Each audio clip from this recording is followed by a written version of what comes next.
First question that we would want to know from you is, what was it like being part of that 1969 side that won the first cup? Can I just say before I answer that question, I've just worked out my own goals per game.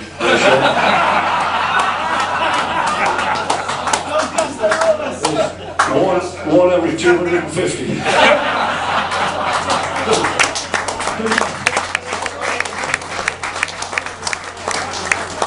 Couldn't quite match up with these two of the lads here, but that's right. Yeah, well, listen, the first cup team was a great bunch of lads. We were a team in the real sense of the word, and that whilst we all didn't get on socially, we weren't all the best of mates. We all played together and played as a team.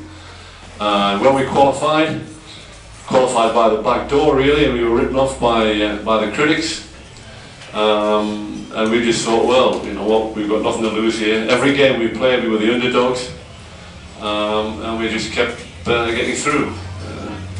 Finish up with that amazing final against what was, by common consent of the people who are supposed to know about the game, the best team in Europe.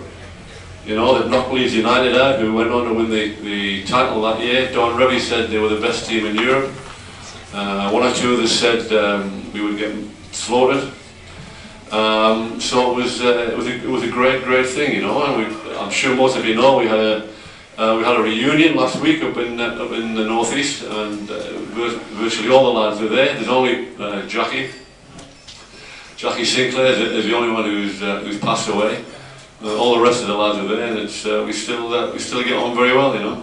What was Joe Harvey like to play for? Well, Joe was a great man manager. He was. I always thought he was underrated, really. I'm sure some of you who've been supporters for a long time will remember that he inherited probably the worst team Newcastle had for God knows how long. A dressing room full of chances and villains and greyhounds and not very many good players. With a debt that the club had a debt of £100,000. Now that sounds like peanuts today. That's probably 2 dozen pairs of Adidas boots for Mike Ashley, but £100,000 was an awful lot of money in 1963, I think it was. 61, 62 when he came. So he had to deal with that, and he had to get rid of a lot of players and change the whole ethos of the club, really. And he did that. Within 2.5 years, he'd got them back into the first division, you know, the top league, and kept them there. We struggled for the first couple of years, 3 years possibly. Then won a European trophy and managed to finish in the top half for the rest of his time there. He brought some really good players there. I think you'll all agree. He brought players who were crowd pleasers, if you like. Malcolm MacDonald, Tony Green. Tony Green, probably the best player I think I ever played with at Newcastle. Unfortunately, only played for 1 season and then got a really bad injury. Terry Hibbert, Jimmy Smith. Jimmy didn't work out, unfortunately. But he was a crowd pleaser as well. The only problem was he didn't please the players he was playing with. Because you never really knew what Jimmy was going to do. In fact, you know, he spent, when we won the first cup, I don't know whether you're aware, but we made a profit that year on the first cup of £120,000. Can you believe that? For a whole European campaign. That was a lot of money then. And Joe blew it all on Jimmy. And Jimmy was going to be the last piece of the jigsaw. Unfortunately, it didn't quite fit, and he didn't really work out. But he was a real entertainer, and he brought players like that and let them go out and express themselves, you know. And he's got a terrific record, and I was really pleased for him when the club erected that plaque in his honour. When you looked at the competition that actually won, you know, it was quite significant. And all there were things like the Texaco Cup and the Anglo-Scottish Cup and the Anglo-Italian Cup, but they were all important, really. And it was a great record, a great man manager.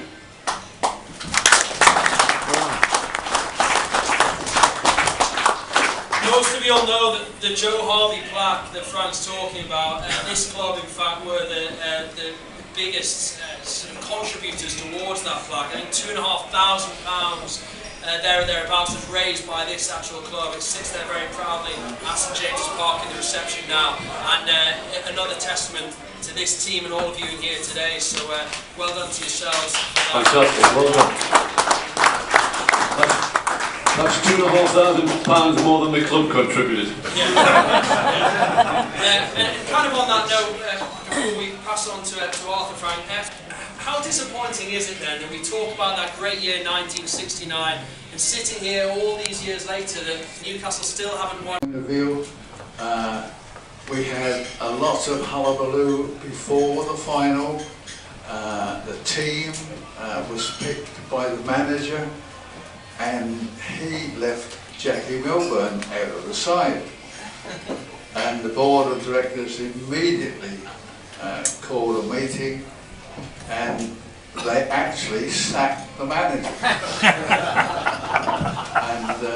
and Jack was reintroduced into the team, and it went from there, really. You know, there was talk about it all the way through, right through the final, but we had, in those days, I've always felt that we had a great balanced side, you know. We had one of the, perhaps the greats, Bobby Mitchell, and I'm sure everybody here will remember Bob. What a player he was. I played centre forward, and with Jackie was like lightning, Jack, and he could hit the ball from anywhere, as good as we shall see anywhere today. And we had a great star at outside right, and he was signed, I think, from Rotherham, and the board of directors went down to sign the other winger, and they came back with Lenny White. And Len, what a player he was, you know, fantastic, and a lovely fella, you know. Unfortunately, all those players, they're not here anymore. But my main memory with Jack was we were quite good friends, and he always said that if we ever had a penalty, he'd let me take it with me head. And I kept telling him, I won't miss either, Jack, you know. But when I first came, I used to come up, I was doing my national service, used to travel up by train, and I got a message saying that I could be in the side this week. So up I came on the train. I stopped at the county hotel. Who comes along to see me that evening, and I hadn't met him before, was Jackie Milburn, which was absolutely super. He took me home, and his wife cooked me a meal, and then brought me back to the hotel. But that was my first introduction to Jack, and Jack was quite well known up this way, wasn't he, you know. And from my point of view, the two clubs, when I was playing at Colchester, you must remember that I come from way, way back, and the two teams were Bolton and Newcastle, and they had the two England players playing, so I didn't have a lot of hope really getting in the side, but I used to come up regularly, played in the reserves, eventually got into the side, and I had a good run, but and life up here is a bit different to Colchester United. The support up here is, and I still say, is unbelievable. The supporters, I wish I could pack them in and take them home with me, you know, never mind anything else.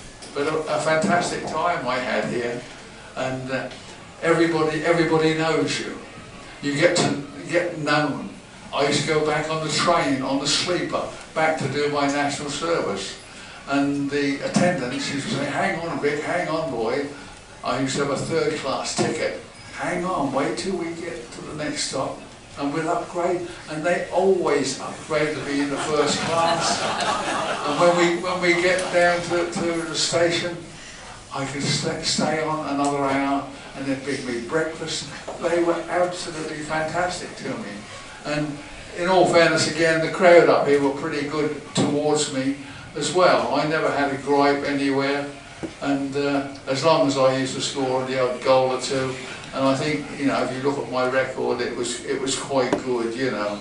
And I was a far post man.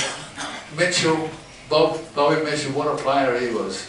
Bobby Mitchell, I used to say to Mitch every match, before we went out, I was saying, "Now look here, Bob, whatever you do, you see that ball and you see that lace." I said, "Well, when you cross that ball and I'm at the far post, make sure the lace is the other way round." and Bob could do that, really. I'm not joking, he used to do that. He did, always. And Bobby Stoko, I was a good friend of Bob. I did a little bit of national service with him, or we were close to one another. But we had a little thing going with us. At half time, when we run out onto the field of play, Bob would always, every match, say to me, "Come on, Vic, get them going, get them going." And I used to say to Bob, in quite a nice manner, I wouldn't swear, "Bob, you do your job and I'll do mine." And we both used to go, because Bob never laughed.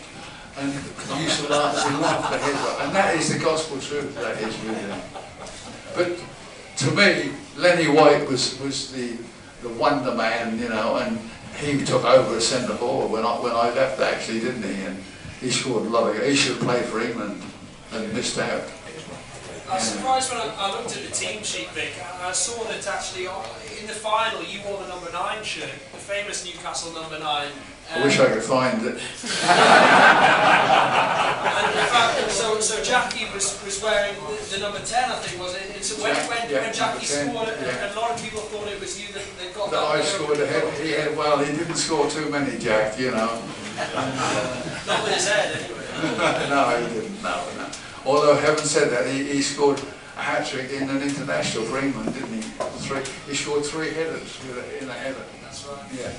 How did the city, some people in this room have been lucky enough to play in cup-winning teams, to see Newcastle United actually win a trophy? Must be fantastic. I'm not any bit envious, I promise you. How did the city of Newcastle react after that FA Cup win in 1955? Bear in mind they'd won it in 1952 as well. I mean, the city must have been really buzzing at that time, wasn't it? Yeah, well I was here in 52. I wouldn't have played anyhow, and I played for Colchester in the Cup in the previous round. But I was there at 52, and I must say that the club itself in those days, they did everything which is the best for you. When we were playing away, they took us away, they took us to the best hotel. We had everything we ever wanted. We used to have whiskies, well, some of the lads had whiskies. Even when we ran out, Norman Smith, who was a trainer, he used to say to you, "Do you want a little drop?" And there was one or two that did have perhaps a little whiskey. Actually, believe it or not, I am a teetotaler, you know, so it didn't happen with me. But it did happen. And one of Jack's things he had against him, he had to go into the loo just before we run out, and Jack would always have a little smoke, little puff. He had to have that to settle his nerves. I joined the supporters club in 74. In those days, when you travelled by train, you just used to come down here at the ticket office, tap on the side door of the ticket office, and a guy would come out, he'd show him your membership card, and he'd give you a ticket to go to Newcastle, dead cheap. We didn't even used to have to travel with other people, though we usually did. We used to do train trips to away matches, and also large buses and minibuses. And my first minibus trip was in '75 to Ipswich. Albert the Map, who is here somewhere tonight, was responsible. You'll have to ask him why we used to call him Albert the Map, but it was before Sat Nav.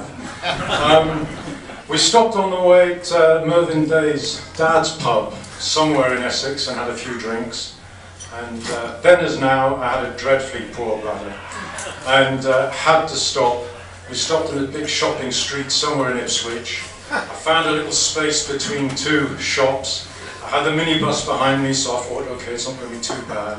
And you know what happened, of course. Minibus revved up, and there I am, standing a little pool of water, a black and white scarf, thinking, bloody hell, I'm never going to get the big match now.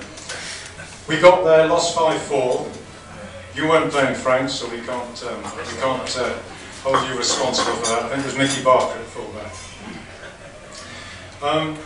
Last week, I had the privilege to be up in Newcastle for the 45th anniversary, and it was wonderful to see all the old players. But there was one moment which moved me a great deal. In that two of the Hungarian players from the final and the president of the Hungarian club, supporters club, came over for the night. And I felt there was a tremendous coming together there. They were clearly moved by the response they got from all Newcastle supporters, and I think the players together also. And I think that was what this club was always about. We were always Newcastle supporters, but we were always football supporters. And during those 70s and 80s, they were the bad times, the times of violence, times when you were often very, very badly treated by police and the authorities. And I think throughout that time, this club always stood out from the other clubs in London in terms of the standards of behaviour that we had. I mean, yes, we did have some difficulties, but on the whole, the standards of behaviour as we travelled were terrific. If you bear in mind that football is an emotional thing, and we were all young then, and we used to add a lot of alcohol to it, we were able to hold it together. And it was largely, I think, due to the travel secretaries, and in particular Tony and Pauline, who over the years, I think, have done a sensational job in looking at some of the players.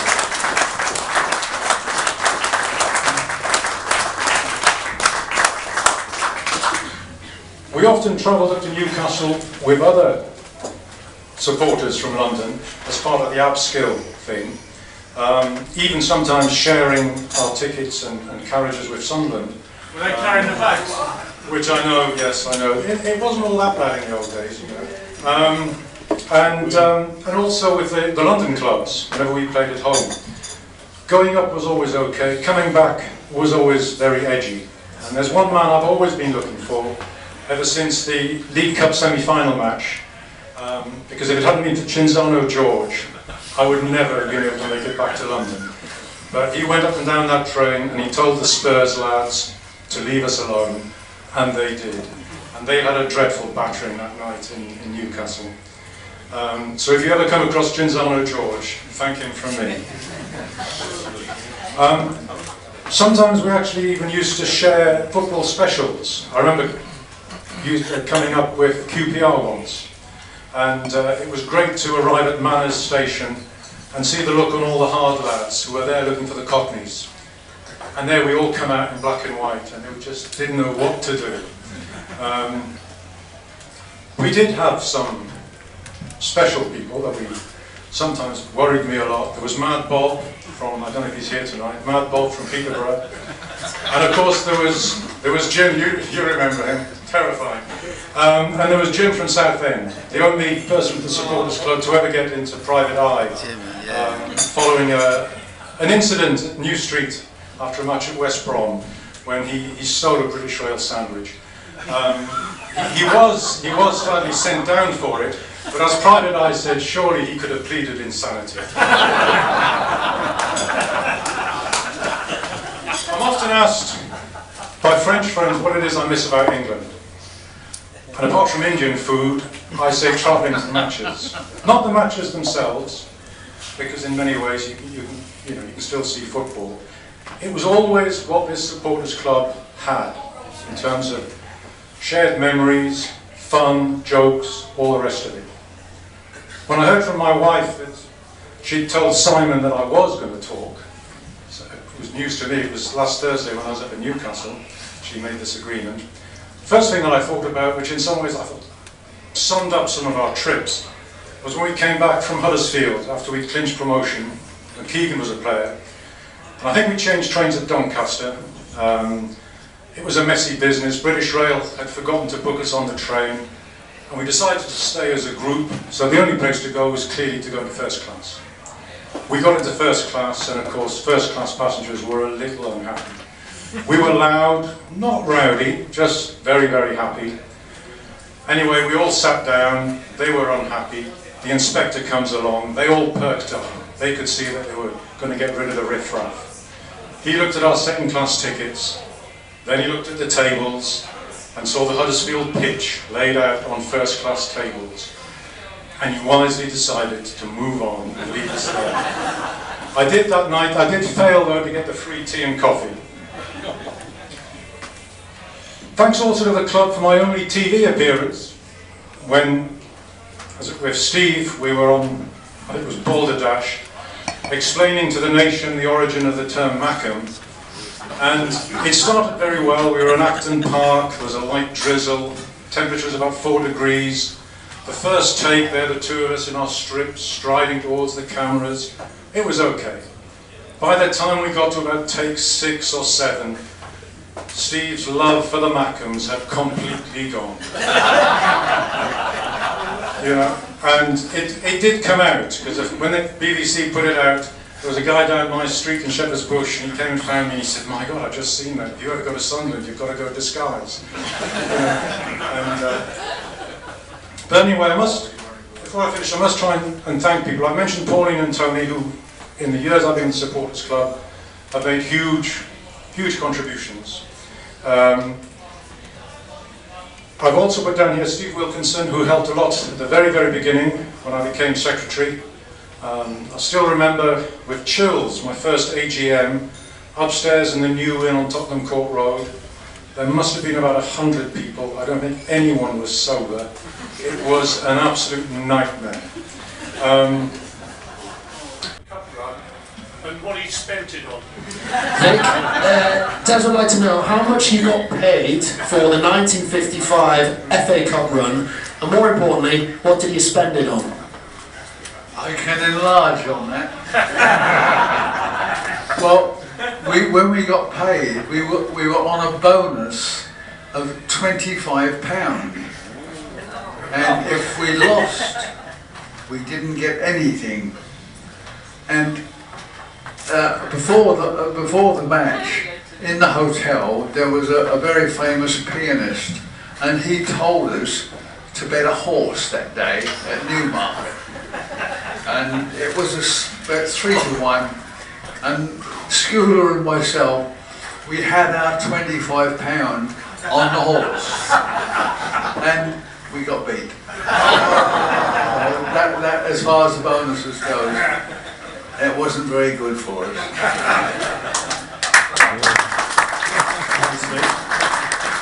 Anyone else?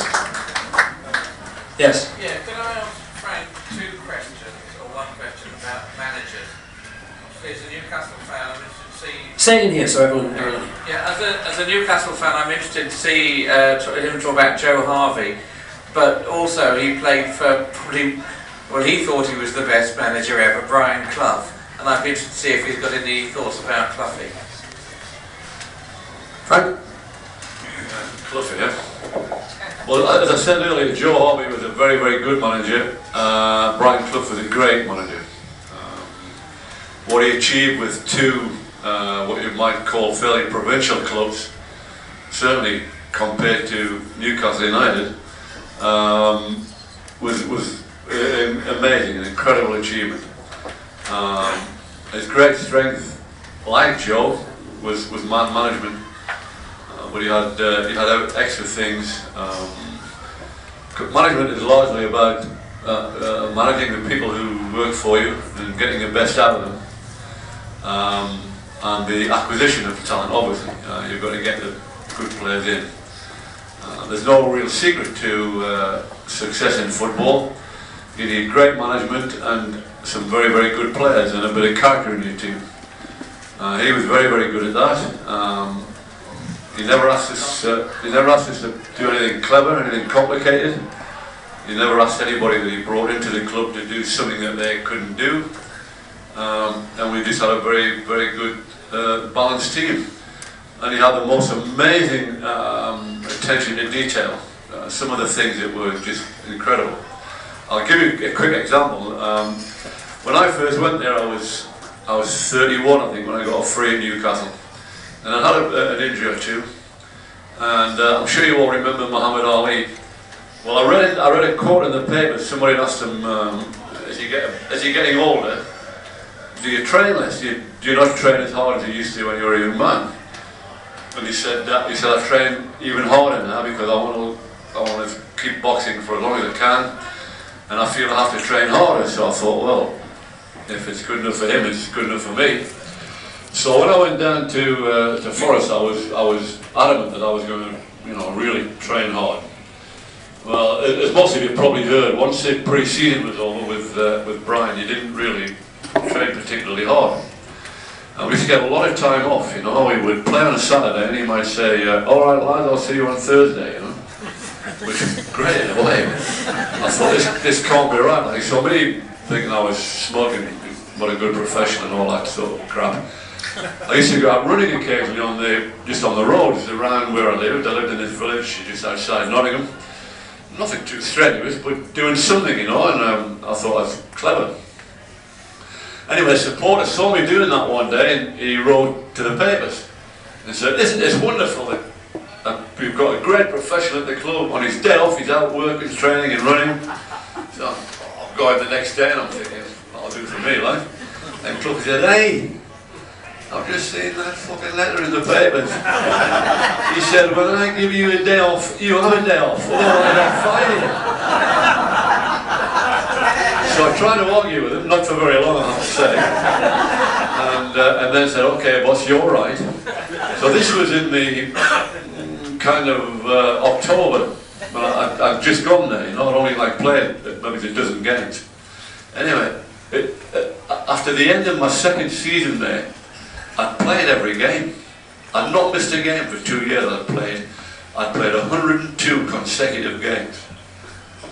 And he called me in the office at the end of that second season. He says, "Remember that argument we had 22 months ago?" And I said, "No. What was that about?" And he remembered. He remembered the conversation about that. And he said, "Who was right then?" And I just thought that was absolutely incredible, And that wasn't just with me. He would be like that with all the players, People thought that him and Peter didn't really work too hard because they weren't on the training field every day, they weren't in the club every day.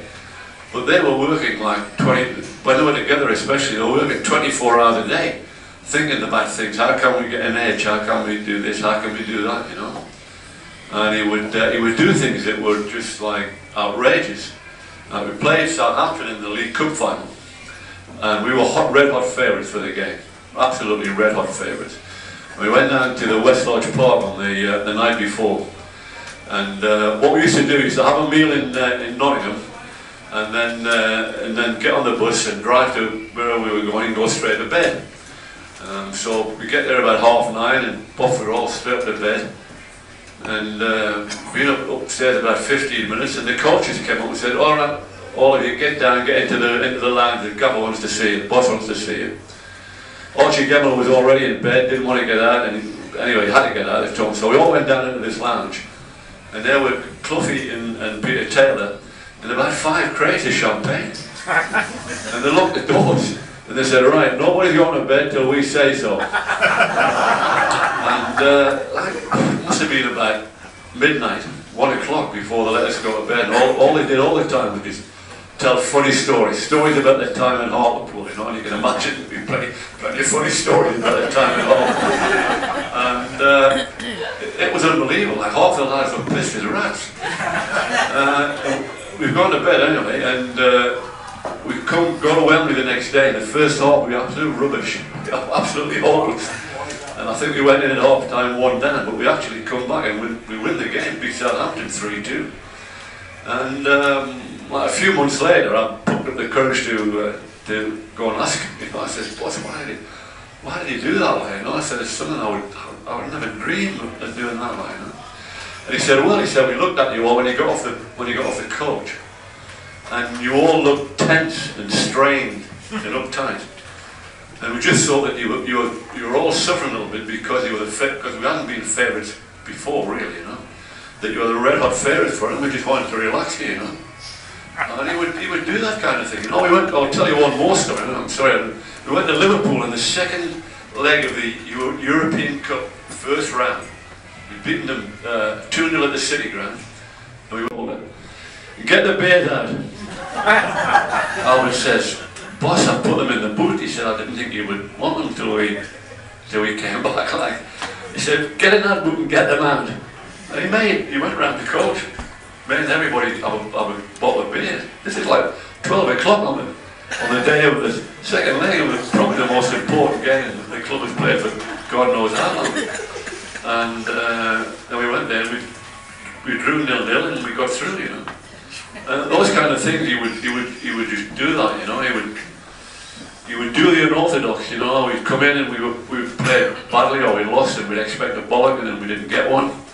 We'd come in and we played well and we'd won it. Well, we really cut for it, you know. So he was a genius. It was natural.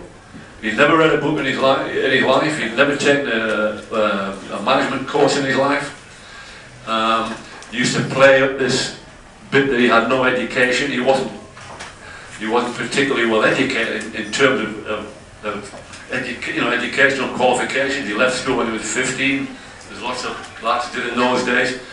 But he was incredibly clever and shrewd and just a great man manager. And a great man.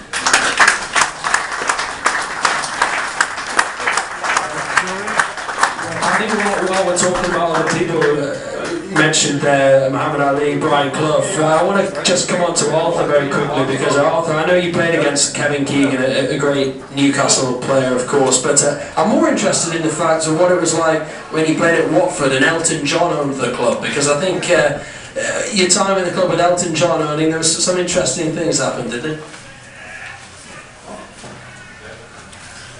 Yeah, I have got to be a bit careful what I say. I'm one of the few people who can say I watched the BBC Saturday football programme lying on Elton John's bed in his bedroom. But can I qualify that? The whole team were there. One big bet. We had a cup tie. I can't even remember the club. It was a non-league club in West London, and Jimmy Langley was the manager. But Elton decided that we'd have the pre-match meal at his house, and we got off the coach and we went in there, and we got a conducted tour of the house and the grounds and all the rest of it. And we only going to watch this, and it was the biggest TV screen I've ever seen in my life. It was as big as that wall in front of me across there. And he had his bed, and we were all laid on the bed, and there was chairs in the room, and the one thing that sticks in my mind about it, there was a table on the floor, and it was a naked woman on her hands and knees with a glass top. And everybody I told that story, they didn't believe it, you know, when I said I'd been in Elton John's bedroom. And about 3 years after that, they did a photo shoot at his house, and I said, that's the bloody table that was in his. So I did say that. He was a lovely lad, Elton. There was, I remember when Graham Taylor first came there, one of Graham's first tasks, and he got all the players together and he said, you call him Mr. Chairman or Mr. John.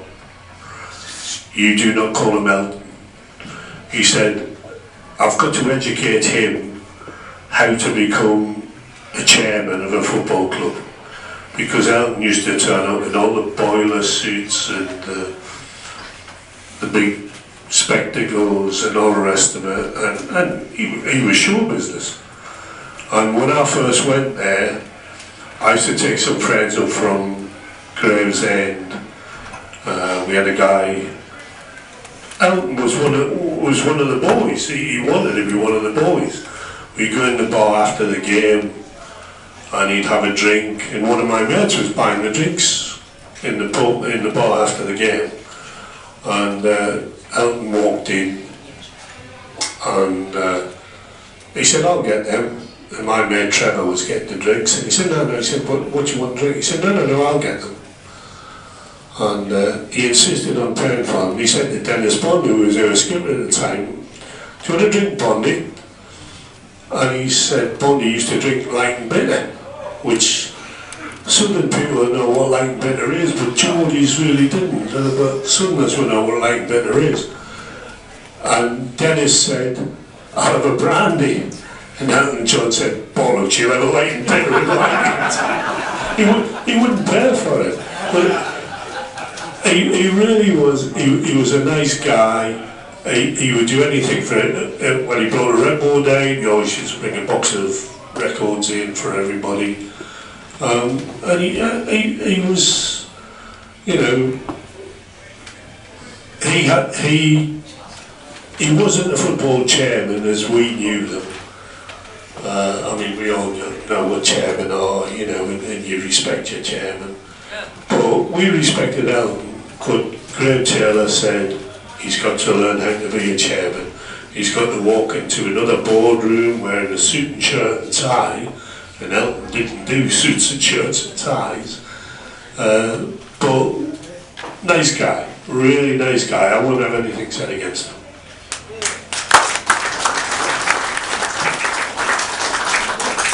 Lying on Elton John's bed and watching football, that's a bit like, it's a bit like playing head tennis in Michael Barrymore's pool, isn't it, really?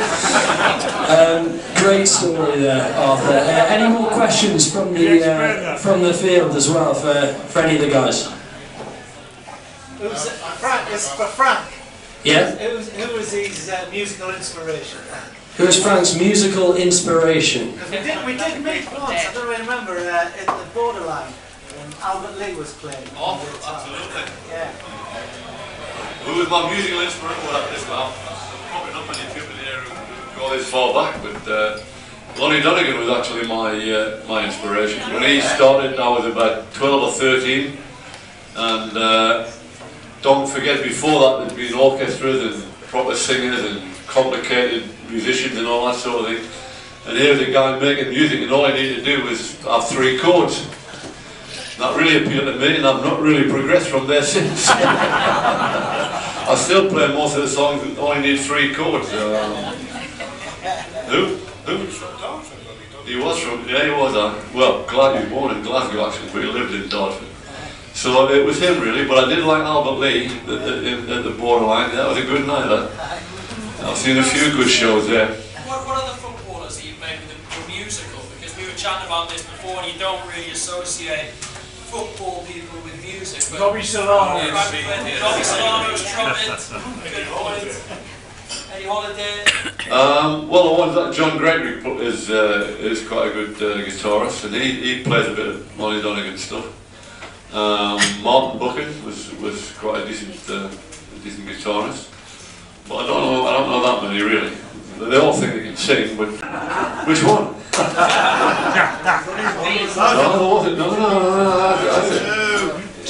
I did get one of the Texaco Cup. Yes. You mean Doncaster, did you? You weren't. You're not one of the 150,000 who said they were there that night. We were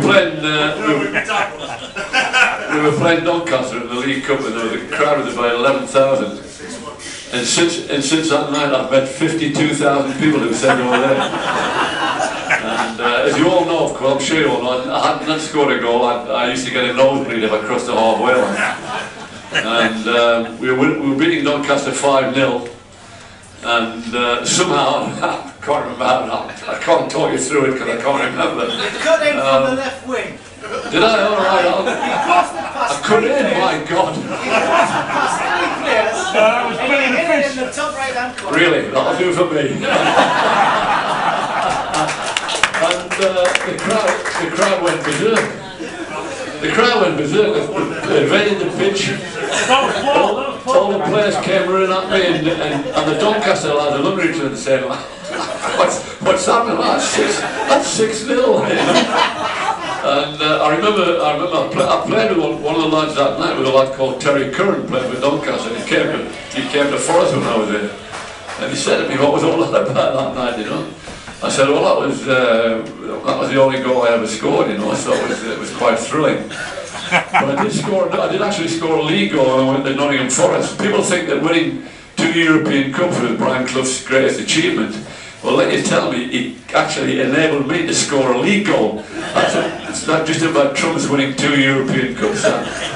We played away at Ipswich, and we'd already won the league, we'd already won the championship, and it was the second last game of the season, and Ipswich were playing in the cup final at the end, a week later. And I was sub on the night. At that time there was only one sub, so I'm on the bench. And the first half is absolute rubbish.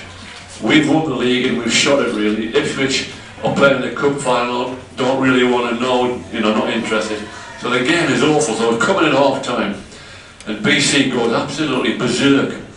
He says to Peter With, give Peter With a right volley, and Peter With's volleyed back at him, silly Peter With, like, so he said, you can get in the bath, you're off. Can't you get warmed up? So I'm getting warmed up in the dressing room, like he doesn't say anything, and we're all kind of looking at each other and thinking, well, what's he going to do? He's going to put me in at left back and he'll move in Boyer up there, and he'll play somebody else up there. Anyway, I warmed up in the dressing room and the bell goes, time to go out. I said, boss, where do you want me to play? He said, go and play up front. He said, you can't do any worse than fucking Willie.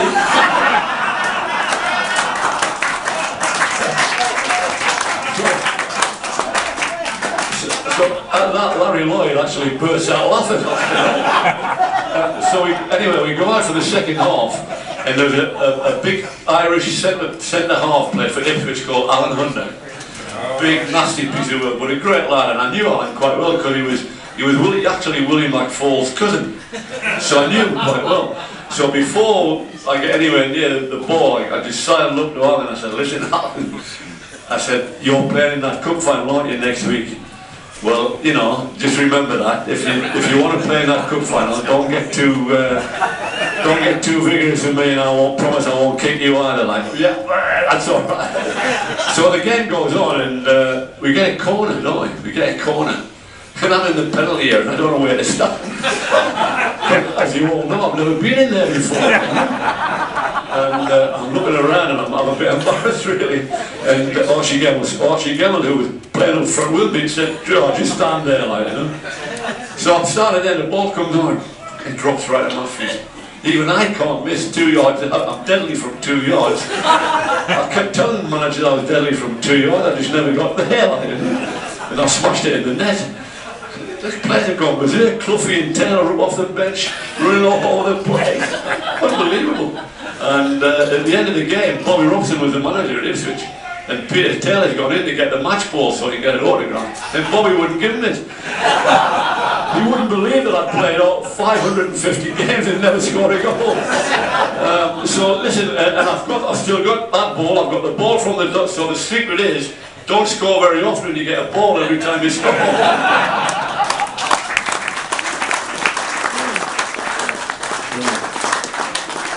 I don't know if I've ever told you, Frank, but I was there that night at Doncaster. Any other people here actually were? Any other questions, guys? I'd like to ask Frank, you've been a player, manager and chairman. The experience as a chairman of Forest, do you now feel sympathy for Lord Westwood?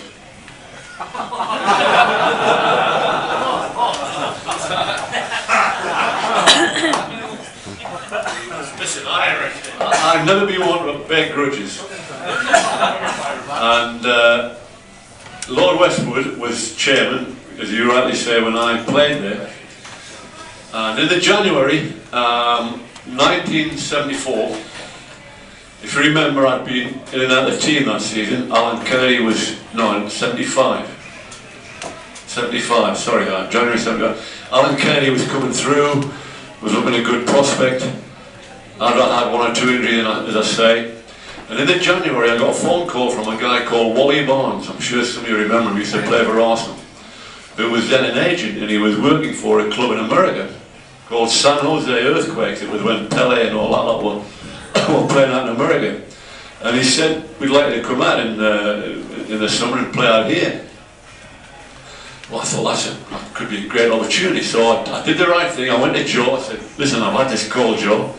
He said, well, we'll go and see the chairman. So I went to see Lord West. I said, listen, I've had this call from America. I said, I don't really, if you're telling me, my contract was up at the end of that season, I said, if you're telling me my future's here, I'll knock it on the head. I'd much rather stay here, but if you're telling me that I ain't got a future here, then it's a good opportunity for me to get in and extend my career, great experience. And he said, you're going nowhere. Your future, this football club, we want you to stay here for the rest of your career. I said, that'll do for me, Lord Westwood, terrific.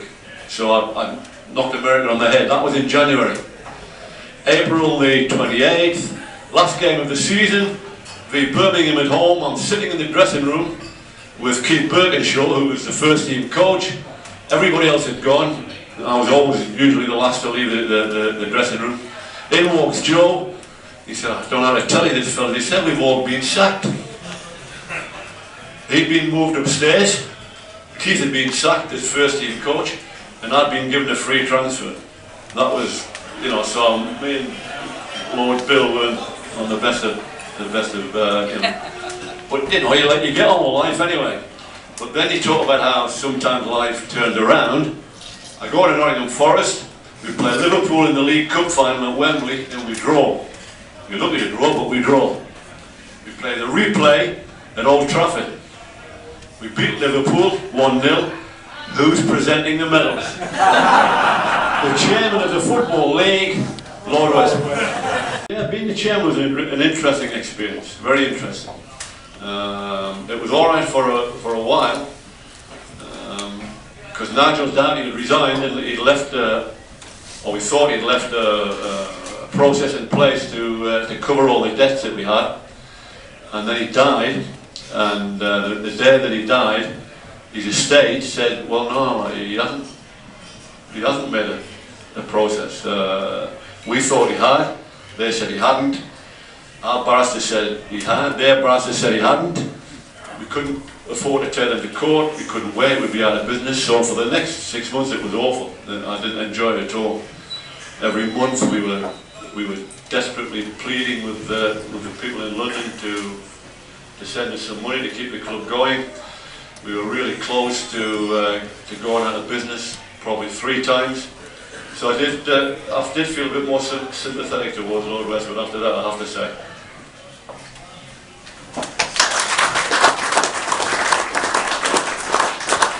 Do you feel sympathetic for Mike Ashley though? That was the we've just got time for maybe 1 or 2 more, guys. Yes, sir. Do any of the 3 feel sympathy for Mike Ashley? Oh, would any of you 3 say sympathy for Mike Ashley? Any of the 3 of you? We'll take that. There's 3 no's, I think. Next question. They like his money. Would they like his money? I think we know that'll be 3 yeses as well. Well, let me ask a question to Vic. I would like to know, what do you make as an FA Cup winner? What do you think about the fact that the current Newcastle United setup, they've told the supporters that winning trophies isn't a priority anymore? What's your reaction to that? Well, all I believe is that Newcastle United at present do need a trophy somewhere. The support, wonderful, magnificent the support, but it's time the club and the players, they got around and give them something a bit more to cheer for. Yes. And I think everybody would be greatly happier if that happened. Perhaps it might in the next couple of seasons. Well, ladies and gents, I think it's time that we got Steve Walker back on to play some tunes, and we thank our 3 special guests this evening, Frank Clark, Arthur Horsfield and Vic Keeble.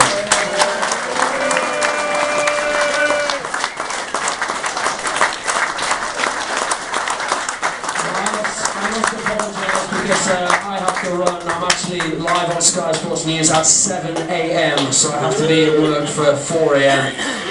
So I'm going to run and get a train, but I'd like to thank you all for firstly letting me be a member of the club, delighted to be part of it, and thanks for being so well behaved and listening to the questions that you answered.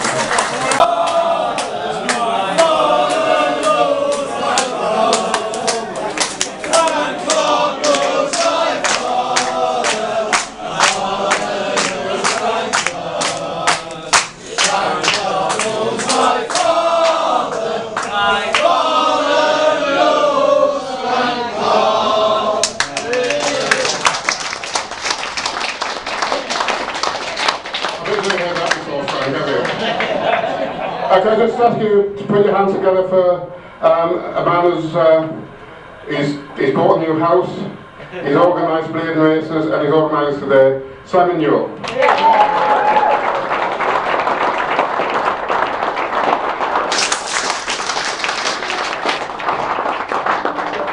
And put your hands together for the rest of the committee, John Miller, we've got Des kindly someone at the back, Pauline, and Patricia.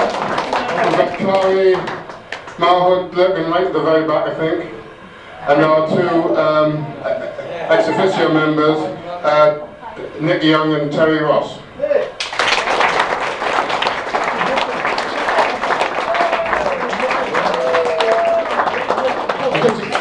Background about some of the people who nearly made it here tonight. We were hoping to probably get Terry McDermott down, because I don't know, some of you may know that Robbie, his brother, lives in a pub, well, virtually lives in a pub just across the road here. Unfortunately, Terry couldn't make it tonight. Steve Harper was very keen to come, but unfortunately his son is playing in a tournament this weekend at Aston Villa. And John McNamee, another one who was very keen to come, unfortunately he's not too well at the moment, and he was finding it difficult to travel. We hope he's back to full fitness soon. And Bob Moncur, who's just had a very serious operation, but I'm glad to see he was back on his feet for the 45th anniversary of the Fairs Cup, and we wish him all the best as well. And there was a chance, we thought we might get Paul Gascoigne, because it turns out my builder used to go out with his sister, but unfortunately, he doesn't know where Anna Gascoigne lives anymore, so that fell by the wayside. That was really close, wasn't it? But we did try, we did try.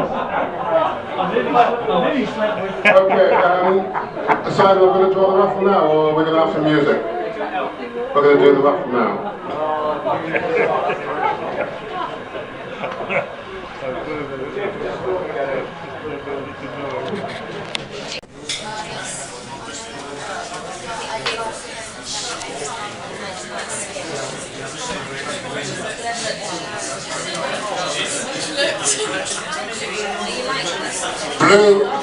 Blue 251.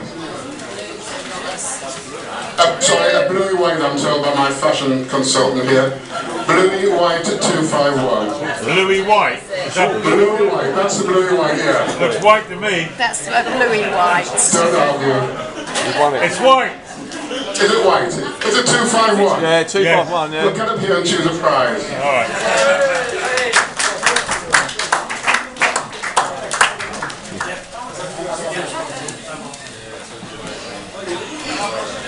This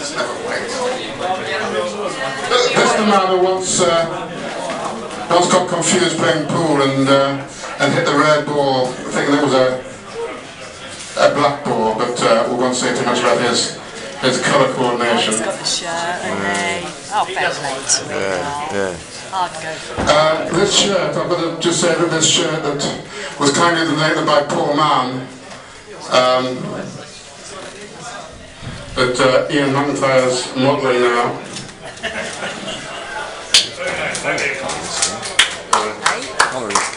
Right, on 7 pink, I think this is. 171 on the pink. We've got a colour clash here. That's orange.